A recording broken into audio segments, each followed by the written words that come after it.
This is CBC Winnipeg News.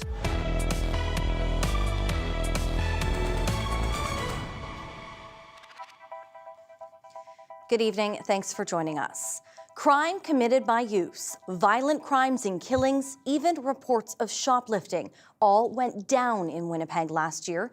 That's according to new statistics from the Winnipeg Police. But despite the promising signs, there are still serious concerns about public safety in Manitoba's capital, including one worrisome stat that increased. CBC's Bartley Kivas reports. Winnipeg Police's crime analyst had some positive data from an organization that usually delivers bad news. First and foremost, total crime severity decreased significantly in 2025. Reports of violent crime and shoplifting both went down 5% last year compared to the previous year, and reported youth crimes were down 12%. Promising news from an annual police statistics report, but no victory lap according to the police chief or Winnipeg's mayor. Crime is an incredibly complicated issue, and trying to boil it all down to one number in a headline or news release does a disservice to the public. So while police crime statistics in Winnipeg overall were positive in 2025, there is one area of the city where reported crimes went up, and that's here on Portage Avenue, the entire corridor from Main Street to the edge of the West End. Reported crimes along this corridor were up 18%. Businesses along this stretch say social misery and crime along Portage have only gotten worse this year. The staff and customers at live music venue Public Domain have noticed. It's hard to relax when someone's overdosing, 5 feet on the other side of the window, or someone is in a conflict and being chased down the street with a metal rod. Police Chief Gene Bowers says police are working on being more visible. You'll see us on Portage Avenue this summer quite a bit. But the city councillor responsible for the south side of Portage says there's not enough coordination with all the organizations on the ground. The foot patrols are proliferating. Those include business improvement zones, police, Winnipeg transit workers, provincial institutional safety officers, and volunteer organizations. Now, people don't know who to call. And frankly, nobody knows who's accountable. And that is what I'm seeing in my inbox every day. Brendan Galley says this is true. Oftentimes it is confusing because we operate from noon until 2 a.m. And who we call is different depending on who is available at certain times. Police are also concerned reported hate crimes jumped dramatically from 44 in 2024 to 112 last year. Bartley Kivas, CBC News, Winnipeg. The city has been cracking down on vacant property fires for nearly 3 years. But so far, its efforts are being basically ignored. It says it's issued millions of dollars in fines trying to recoup firefighting effort costs. But many aren't paying up. And officials say they need more powers to make them. CBC's Cameron McLean reports. Every fire response costs thousands of dollars, and vacant buildings pose the greatest safety risk. In 2023, the city began billing owners for these costs, hoping to force them to fix or sell. But new data shows the strategy has failed to spark change. According to the Winnipeg Fire Paramedic Service, out of nearly $3.8 million in active fees since 2023, just over $230,000, or 6%, has been paid. The Firefighters Union says the numbers show the strategy isn't working. The numbers clearly show that the current enforcement process is not working effectively. Many property owners continue to face little consequences for allowing their unsafe and neglected properties to become ongoing public safety hazards. Maria Suzuki is one of the rare owners who actually paid up. Her Elgin Avenue property had 4 fires in a single year. She paid $40,000 up front with $100,000 remaining. She chose to pay only to protect her credit. A huge financial stress, and not just financial, but it caused so much stress, within the family and myself, and, it's past being a nightmare for sure. Winnipeg lawyer and former city councillor John Prostansky has represented Suzuki and other owners who have appealed city firefighting fees. He says the city needs to assess fines based on the level of responsibility of each individual owner. They came out with the current bylaw, which I've described as more of the hamster in the hamster wheel. You're going to continually run, and you're going to get nowhere.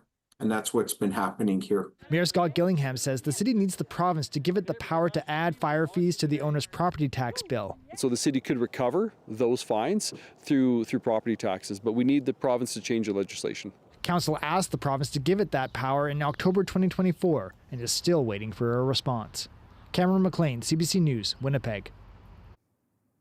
One woman was found dead inside a northwest Winnipeg apartment following a fire. Emergency crews were sent to the 300 block of Blake Street shortly before 3 p.m. Sunday. The 44-year-old woman was found dead inside the home. Her name has not been released. A man in his 30s and a woman in her 20s were taken to hospital with serious but non-life-threatening injuries. The fire is believed to be accidental. A fire in an industrial area of St. Boniface closed a stretch of Archibald Street Wednesday morning. Fire crews were on their way back from a different incident around 6 a.m. when they saw smoke. It was a significant fire involving shipping containers and industrial equipment on Messier Street. The fire was near the rail line, so train traffic had to be temporarily halted. That fire remains under investigation. 5 years ago, ground-penetrating radar survey found more than 200 suspected unmarked graves at a former residential school in Kamloops. It's a day that's still difficult for many. The National Day of Action is a call to continue the search for missing Indigenous children and to provide support for healing. Today saw marches across the country, including in Winnipeg and Brandon. CBC's Chelsea Kemp has more. Residential school survivor Lorraine Pompana remembers the anguish of attending a residential school in the 1950s. Now 80, she still has painful memories of being a scared little 6-year-old torn from her family. Pompana doesn't want her story forgotten. I don't think they want us to continue because we might uncover more. The Day of Action for Residential School Searches and Healing was held at the former Brandon Residential School site. It's one of many across the country, marking the 5th anniversary of potential unmarked graves in Kamloops. Sioux Valley's Christopher Mancuso is Brandon Residential School Missing Children Investigations geophysical scientist. The group has uncovered the names of Brandon Residential School students. At last count, about 3,000, with 114 deaths. To feast the spirits. You know, we could have a setting there every year to feed the children who died at the residential school. Sioux Valley Councillor Melissa Hote says searches need to continue because it's a part of truth and reconciliation. It's about being educated, not listening to those denialists that are out there that are pushing a very harmful and wrong story. And to me, it's about listening to the people that actually went through this. In Winnipeg, hundreds marched from the Forks to the Manitoba legislature, demanding secure funding for residential school searches. Christina Kitchakisik says it's part of a larger story of generational harms. It takes time and patience and understanding. Long journey of change because our minds weren't the same as other people. You know, we were brainwashed. Funding is secure for 2 more years. After that, the future is uncertain. They're calling on governments to offer more consistent funding for 5-year, 10-year, or even longer-term plans. Chelsea Kemp, CBC News, Sioux Valley, Dakota Nation. A new poll finds Manitobans don't want to fall back when it comes to changing the clocks. The provincial government is considering ending the practice of moving clocks back and forth from daylight saving time to standard time. Prairie Research Associates says it surveyed 1,060 people between May 21st and 25th. Daylight savings is the preferred choice amongst all demographic groups, by gender, by age, by almost everything, except for those who have children. For those who have children, their biggest preference is stop changing. The group says 3/4 of those polled say they want the time to change to stop altogether. 34% want to see it change to have more light in the evenings. 18% say they'd prefer to have an earlier sunrise. The province is also polling Manitobans. All right, Riley's in now. Whether it's a sunrise or sunset that you love, really beautiful day out there today, and probably going to be a nice sunset as well. Yeah, absolutely, Brittany. A nice sunny sky today, and we are looking at hot weather sticking around, not just for the balance of the work week, but stretching into early next week in some cases. So we have an orange level heat warning in place for much of the province, the city of Winnipeg, Brandon through south central Manitoba, the Parkland into northern Manitoba included. And this is not just because of how hot the daytime temperatures will be, but how warm things stay through the overnight hours, either in the high teens or in some cases not even getting below 20 degrees in parts of southwestern Manitoba. Into Saskatchewan, this has actually been upgraded to an orange level heat warning because of how prolonged this will be over the next several days. So temperatures through the afternoon, as forecast, 28 degrees in Winnipeg, 29 in Brandon, Melita, 32 through the afternoon, 21 in Thompson this afternoon as well. Looking at a clear sky, 15 degrees, maybe a bit breezy at times as we get into the morning, a sunny 19 to start, Brittany, and looking at things all the way up to 33 degrees tomorrow afternoon. We'll have more on how long this pattern lasts when I come back. All right. Thank you, Riley. You're welcome. How a costly cut of meat is putting a damper on some holiday traditions. We'll explain more next. Stay with us.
A standoff over the NDP's budget bill kept MLAs in the legislature overnight all the way until Wednesday afternoon.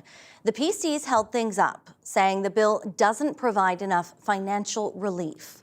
We're joined by the CBC's Ian Fraze in the newsroom. So, Ian, what's the reason for the legislative stalemate? Well, Brittany, this has been a fight around affordability, and for the MLA, sleep was elusive. The debate started Tuesday afternoon and continued overnight until Wednesday afternoon. Now, around 11 p.m. Tuesday night, this was the scene in the chamber, a lot of empty seats, but at least some MLAs were there at all times to maintain quorum.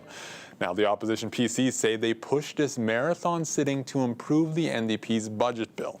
Tory leader Obby Khan says the PST cut on some groceries included in that bill will save people pennies, whereas the income tax cut he's proposing would save people a lot more.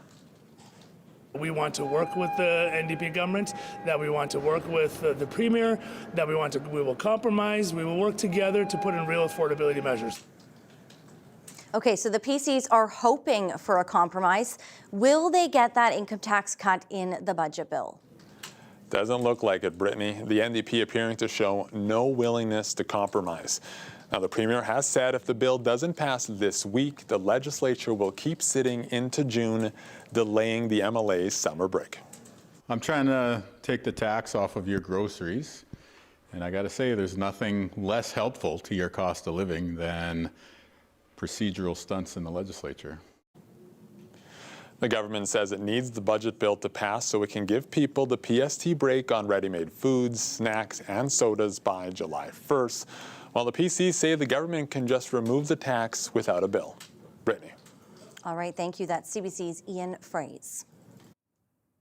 Manitoba's Muslim community is marking Eid al-Adha today, but the rising cost of lamb and sheep is changing how people are celebrating the Islamic holiday. The CBC's Rosanna Hempel explains. Thousands pray at the RBC Convention Center in Winnipeg. Eid al-Adha reminds Muslims to practice gratitude and selflessness. On this Islamic holiday, some are adjusting their celebrations due to the rising cost of lamb and sheep. I always have to go hunt for it and find whichever store they're selling a little bit cheaper. I've been here for 7 years, and initially when I came in, ram was around maybe $200 or thereabouts, and now it's like $500, $600. It's traditional to have a lamb slaughtered during the festival of sacrifice and the meat shared with family, friends, and those in need. Norris Zeed is with the Manitoba Islamic Association. And people are hurting. Some people can't even afford it. It's a lot of money for a lot of people. He expects others, especially newcomers, to find alternatives. They might buy smaller portions or look for donations. Khaldoun Majani has owned Alsham Food Market for more than a decade. During that time, the cost of lamb has nearly doubled to $28.50 per kilogram. A lot of people they're asking, but at the same time, they feel like it's out of budget. So that's make it a little bit hard for some people. Federal data shows the price of live lambs has jumped as much as 30% between 2024 and 2025. The Canadian Sheep Federation says Canada produces about 40% of the lamb and sheep consumed across the country. The Federation expects the cost of lamb in grocery stores to continue to increase due to high demand driven by immigration and transportation costs. It means some people might change the menu. So 8 people come together and we kill one cow. In the spirit of coming together and sharing. Rosanna Hempel, CBC News, Winnipeg. Meantime, the Muslim community in Steinbach celebrated the start of Eid at a special outdoor gathering. Forgive those who wronged you. Begin with peace and love. About 100 people from around the world who now call Steinbach home gathered for their first group prayer at the city's largest park. The outdoor setting was chosen to accommodate the growing Muslim community. The founder of Steinbach's mosque says families new to the area are often surprised to find a place to pray in a city known for its Mennonites. We are so happy that people are getting to know that we have a place here to pray in Steinbach for the Muslim community. So yeah, and gradually people are getting to know more and more. So, and yeah, hopefully we can get our own place here in Steinbach, our mosque. His 2018 arrival from Syria was sponsored by Steinbach's Grace Mennonite Church. He says weekly prayers have been growing since starting 3 years ago.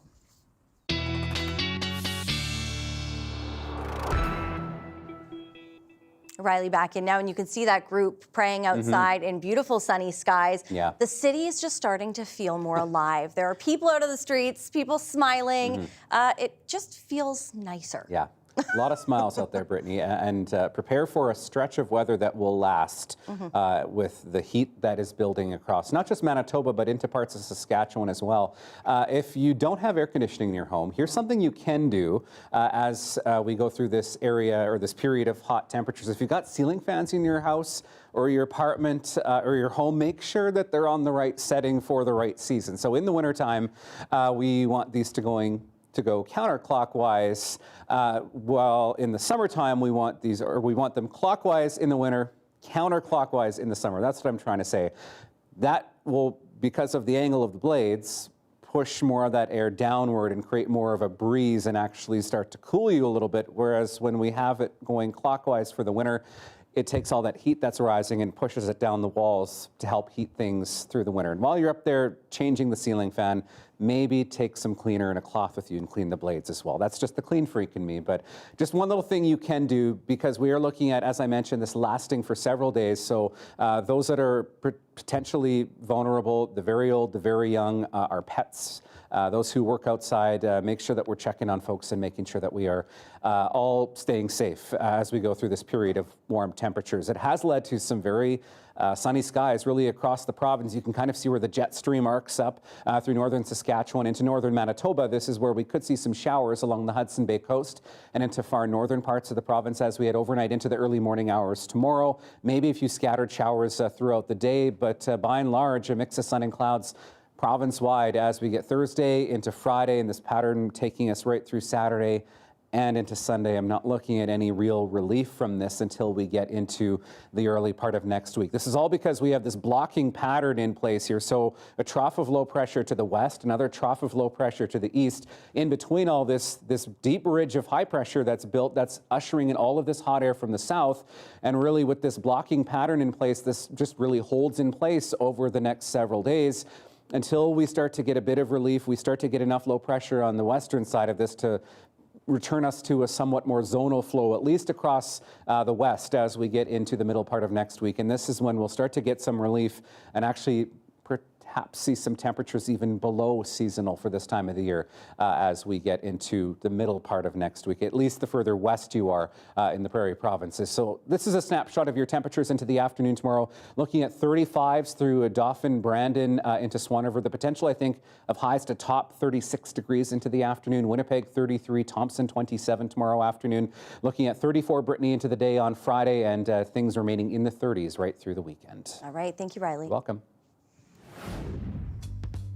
And here's a very summer-like looking look at the legislature as we head to break. We've got much more straight ahead. Stay with us.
The federal government is entering into talks to buy Swedish-made military technology instead of going with American contenders. Prime Minister Mark Carney says Saab's Global Eye surveillance jets will buy a key resource to detect threats across the Arctic. Ashley Burke has more on the story from Ottawa. The Prime Minister promised Canada would stop spending so much money on military equipment made in the U.S. Now, the first example of that. Canada has entered into negotiations to procure Saab's airborne early warning and control aircraft. The government selecting Swedish company Saab over 2 American contenders. It's a decision that we've made to diversify our military relationships. Known as Global Eye, the Swedish technology is put into Canadian-made Bombardier planes. It's expected to be used to track incoming threats in the Arctic from hundreds of kilometers away, at a time when Canada is concerned about hypersonic and cruise missiles from Russia and China. But this is a capability that will be quite novel. The head of Saab says he plans to create 3,000 jobs building the Global Eye aircraft in Canada and selling them abroad too. We need to build a hub in Canada to actually build these Global Eye airplanes, because the demand in the market is substantial and we need to ramp up, and we cannot deliver everything from Sweden, so this will be a new industrial setup for us in Canada. The Bombardier planes contain American parts, making it unclear if this move will upset Donald Trump. I think we've seen in the last year and a bit that the American administration finds lots of reasons to be unhappy about lots of things. The U.S. has been clear what it will be unhappy about if Canada cuts back on buying all 88 American F-35 fighter jets and turns to Saab's Gripen instead. We asked the Prime Minister if today's announcement is a sign that the government will choose that same Swedish company for its fighter jets, but Mark Carney wouldn't say. He suggested they're still deciding what to do. Ashley Burke, CBC News, Ottawa. The federal government has announced a deal to sell liquefied natural gas, or LNG, to Germany. The agreement will see a German utility company buy 1 million tons of LNG annually from the planned Silesyms project in northwestern British Columbia. This contract represents the first agreement that we see long-term, low-carbon LNG from Canada being shipped to our allies in Europe. A clear example of how we can not only support global energy security, reduce reliance on coercive actors like Russia, advance Indigenous leadership and equity, but also deliver on our promise to Canadians to diversify and expand our trade. The $10 billion project already has regulatory approval, and this agreement moves it closer to final decisions from investors, followed by construction. The project has the support of the Niska Nation, on whose land the facility would sit, but environmental groups and other First Nations still oppose it.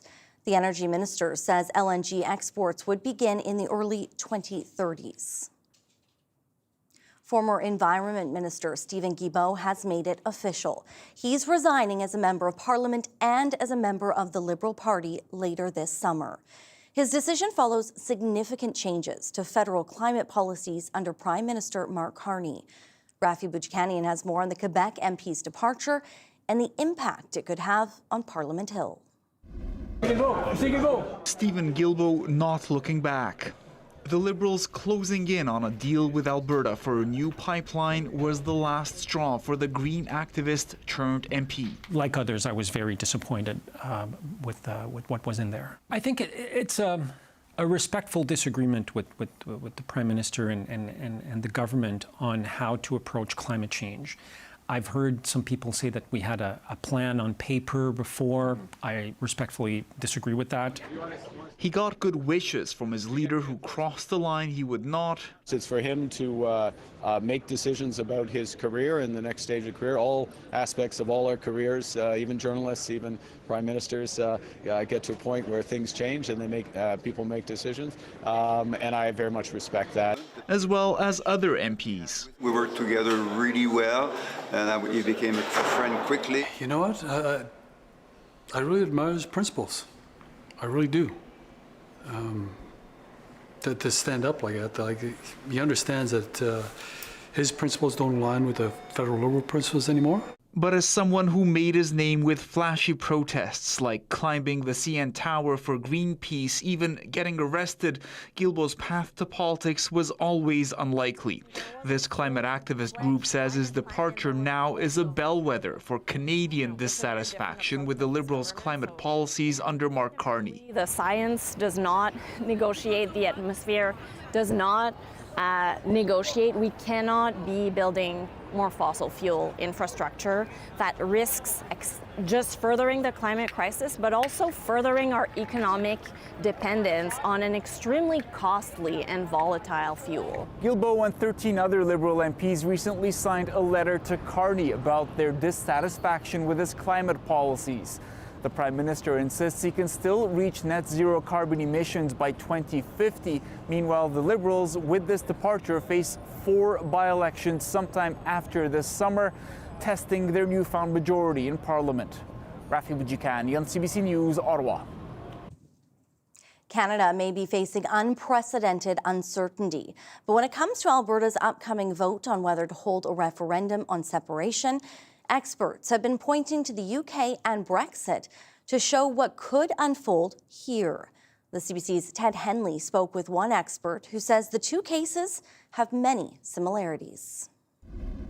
What happened with Brexit should be seen as a warning to Alberta. That message for Premier Danielle Smith from a political scientist in Ireland. Ian Cooper has extensively studied the UK leaving the European Union. She certainly should be looking at what happened to David Cameron and taking that as a cautionary tale. Otherwise, she's sleepwalking into trouble. Cooper is originally from Alberta and has been teaching abroad for years. He says similarities between then British Prime Minister David Cameron and Premier Smith are uncanny. Both conservatives. Both, he says, called for referendums to appease hardliners in their parties. Neither wanting to leave.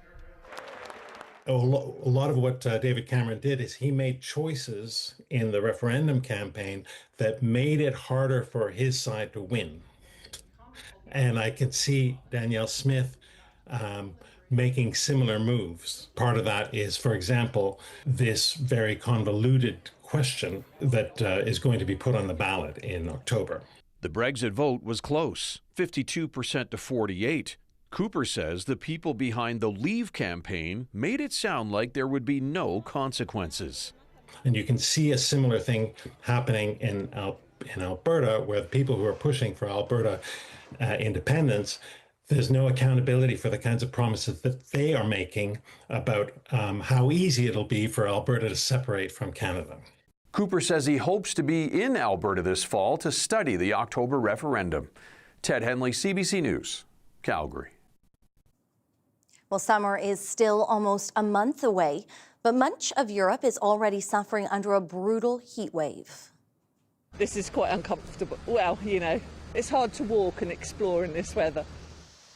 Alarmingly high temperatures have been felt for several days in several Western European nations, with multiple records smashed, and not just by a little bit.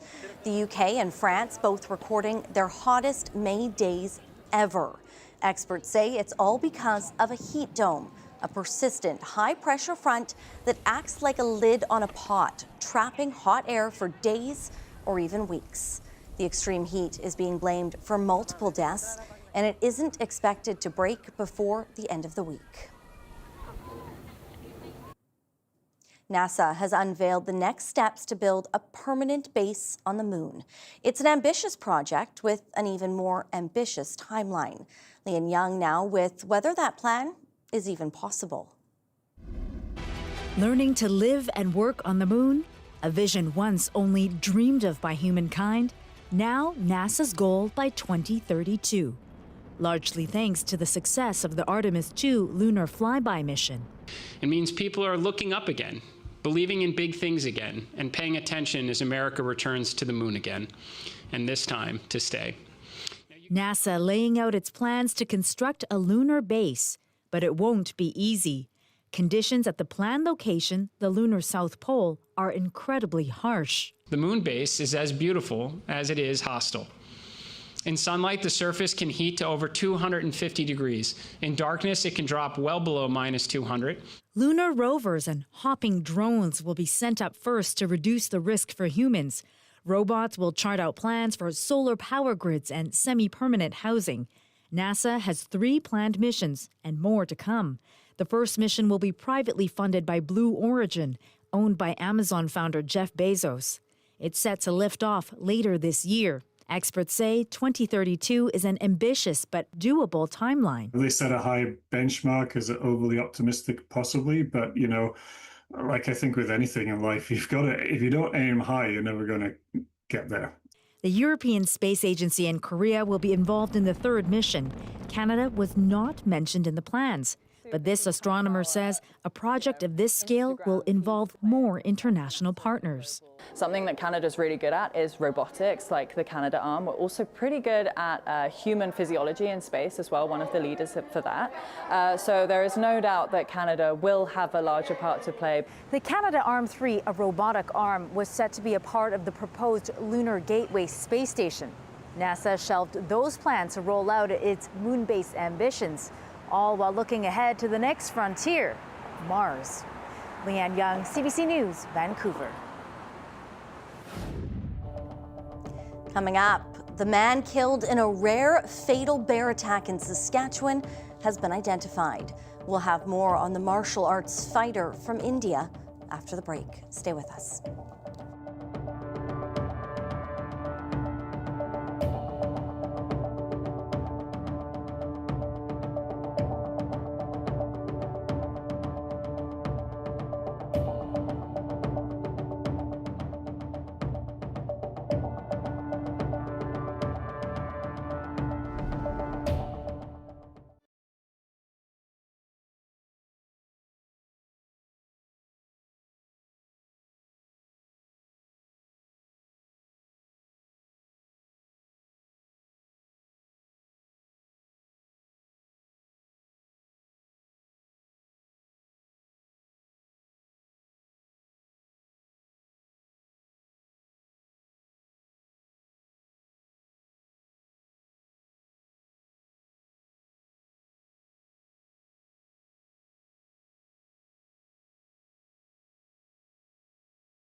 We're learning more about the victim of a bear attack in Saskatchewan.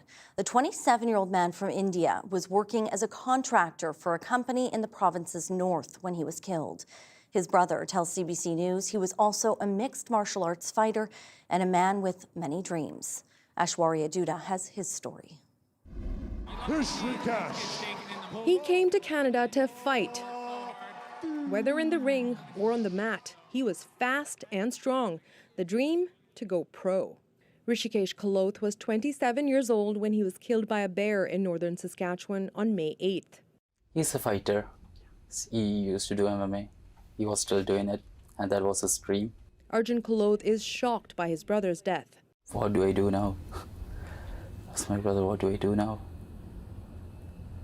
Wow, it's just like the world went upside down.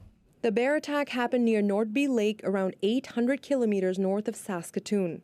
After the attack, a civilian shot and killed the bear. The company Uranium X Discovery confirmed that one of its contractors was killed and extended its thoughts and prayers to the family. This was only the fourth fatal bear attack on record in Saskatchewan.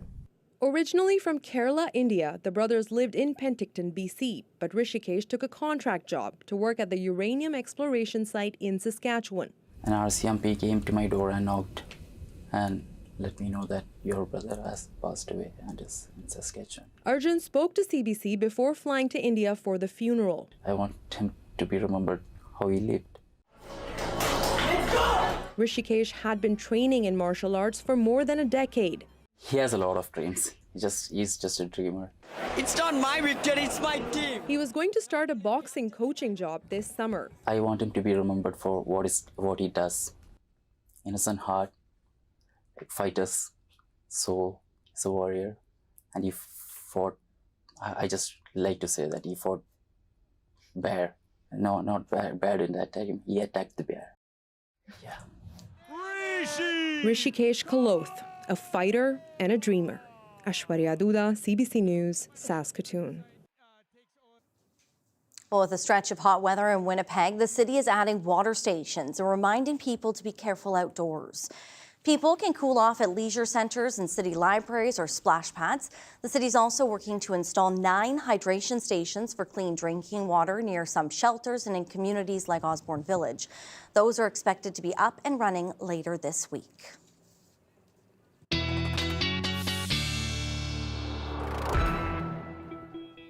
Riley, back in now, and it is a good reminder if you are spending any length of time outdoors, make sure you are staying hydrated, and the animals as well too. Yeah, our four-legged friends, they're thirsty too, and of course, you know, many of them have a thick coat of fur on them, so they're going to get hot too. That leads us right into our dog walking forecast, and here is a look at Nico, who is so happy in this picture, and I mean so happy in general, right? That the sun is shining, loves playing fetch, and of course, being the best helper in the garden. Thank you, Bonnie, for sending this picture. And please keep sending yours to talkback@cbc.ca. How could you say no to a face like this? As we get into the day tomorrow, maybe a bit breezy in the morning, looking at temperatures around 19 to start, up to 33 into the afternoon, and maybe we squeak a 34 out of there. But I've kept it at 33 degrees in Winnipeg. For now, at least. We are looking at the potential of breaking some records across parts of the province as we head into the day on Thursday. I've highlighted a few of them here for you, notably Dauphin and Brandon. Dauphin looking at a forecast high tomorrow of 36 degrees into the afternoon. That record, 35.6, was set back in 1919. Brandon has the potential to shatter a record if Brandon reaches 36 from both 1986 and 1988. Winnipeg, the record, 35 degrees. I'm forecasting 33 tomorrow afternoon. There's an outside chance that we do break that record from 1919, but I think we have a better chance at beating Friday's record as we get toward the end of the week here. This all also means extreme and high fire danger across south and central parts of the province compared to when I showed you this map yesterday. A lot more red on the map through parts of western and southern Manitoba. So keep that in mind. Be fire smart. I know we have been dealing with some wildfires in and around Easterville, for example. So Doesn't take a lot when we have hot, dry weather like this to really fan those flames when something does get started. So take that into consideration as well. Overnight temperatures 12 to 16 degrees across southern Manitoba into northwestern Ontario, looking at things around 11, 12 through Kenora and Dryden. Mostly clear sky, a few clouds hanging around here and there. 10 degrees in Thompson tomorrow, or overnight, 9 in Gillam. 29 degrees in Thompson through the afternoon, 31 to 34 through northwestern parts of the province through the Pas and OCN. Maybe a few showers along the Hudson Bay coast, but really the story in northern Manitoba will be the excessive heat that starts to move in as we get through the afternoon hours. 34 to 36 degrees through western Manitoba, could top 37 in Melita tomorrow afternoon, Brittany, and looking at temperatures around 33 in the Red River Valley. All right, thank you, Riley. You're welcome. Christian Schmidt is saying farewell to his role as Winnipeg's fire and paramedic chief. He served more than 30 years in the department, with nearly 5 as its head. He spoke with Marcy Marcusa about dealing with an increase in structure fires, higher volumes of medical calls due to the ongoing drug crisis, and says at any given time there are 200 firefighters that are on leave. So that's just the firefighter numbers. We see over 100 paramedics as well on leave. So that's a total of 300 staff that we don't have available in the workplace. And more importantly, these are people that are not able to come to work right now. And that has impacts on not only themselves, but their families. So that's an important aspect that we need to look at here. But this unified model that we've been operating in Winnipeg since the early 2000s, it's saved a lot of people. It's done good things for the community, but it needs some investments. When we look at our ambulance utilization rates, they're very high. So are the fire utilization rates. But this unified model that we have, where we have firefighter paramedics deployed on fire apparatus, we've really wrung every ounce of efficiency out of that model. And so we're starting to see impacts on our fire response times. And so we need some investments in our ambulance EMS operation here. I was going to interject on that point. So just to explain to people, because they may not know what that means, you said the ambulance utilization rates are part of something you think that need to be have more investment or be improved. So what does that mean? So EMS systems, typically when we look at an emergency medical system with ambulance utilization, typically the utilization for an emergency unit should be around 45%.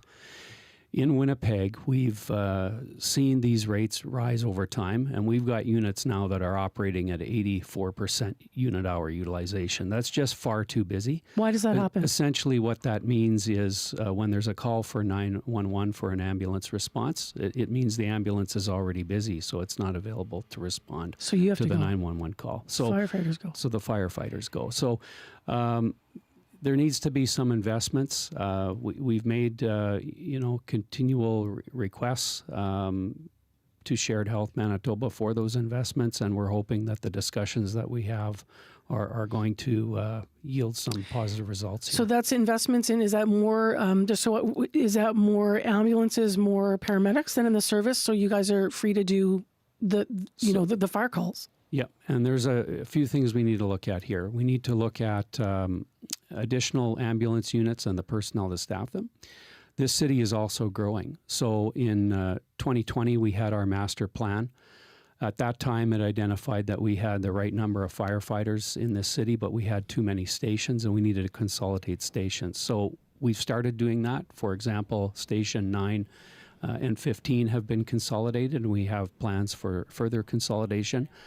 But there's growth in this city. So there's areas of the city on the periphery that are having new housing starts, light industrial and industrial starts. And we need to plan for that from an emergency services aspect, because we can't service those areas with our existing infrastructure. So that will mean the need for additional fire paramedic stations, firefighters, and paramedics. The union has this survey, a third of firefighters responded, and of the respondents at least, fewer than 10% said they'd recommend the Winnipeg Fire Department as a safe place to work. What is needed to turn that around? So we need to look at some of the social issues that are driving call volumes in Winnipeg right now. And so that's not only a volume issue, but it's also a safety issue for our staff. So, typically in a 24-hour period, we can respond out to about 27 calls in the 24-hour period that are related to overdoses. So those calls. Say that again, because that is 27 calls in a 24-hour period. overdose calls. Overdose calls. Firefighters.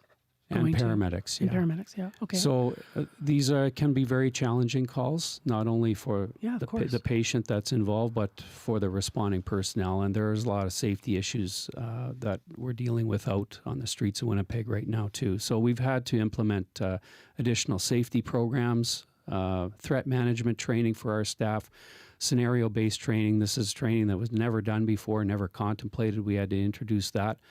And jurisdictions from across Canada have now inquired about that training, and they're starting to deploy it in other major centers. Still ahead, from pesky potholes to broken curbs, city teams are ready to take action in your neighborhood. More on that when we come back.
Neighborhood action teams are fanning out across Winnipeg to tackle everything from potholes to branches. The teams have expanded. This year, there'll be 5 teams of 7 people. They'll go from ward to ward to address problems reported to 311 and from people they run into on the street. The city's Public Works Committee chair says they were effective last year in dealing with those issues that make a difference to a community. Nothing's more frustrating than to see someone come out and fill potholes and then there's a broken tree branch and have them go away. So we hear, when that happens, we hear about it. But the neighborhood action team will come out, they'll fix the pothole, they'll fix the broken tree or the branch, whatever, and whatever else needs to be done. Multitasking. According to the city, the most reported issues were potholes and curb repairs. The teams will rotate through the wards until the end of October.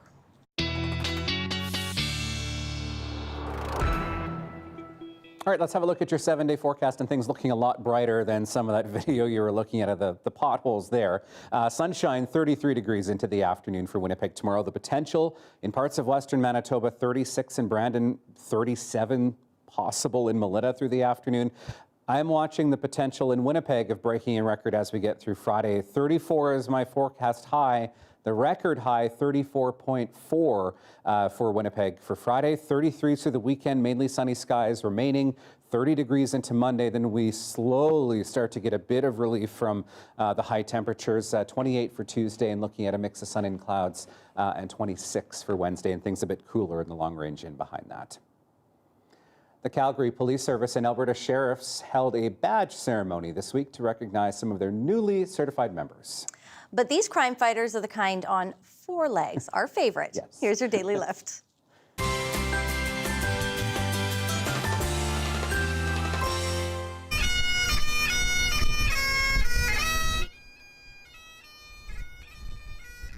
Fresh out of training, the 4-legged rookies were there to officially start their careers in law enforcement.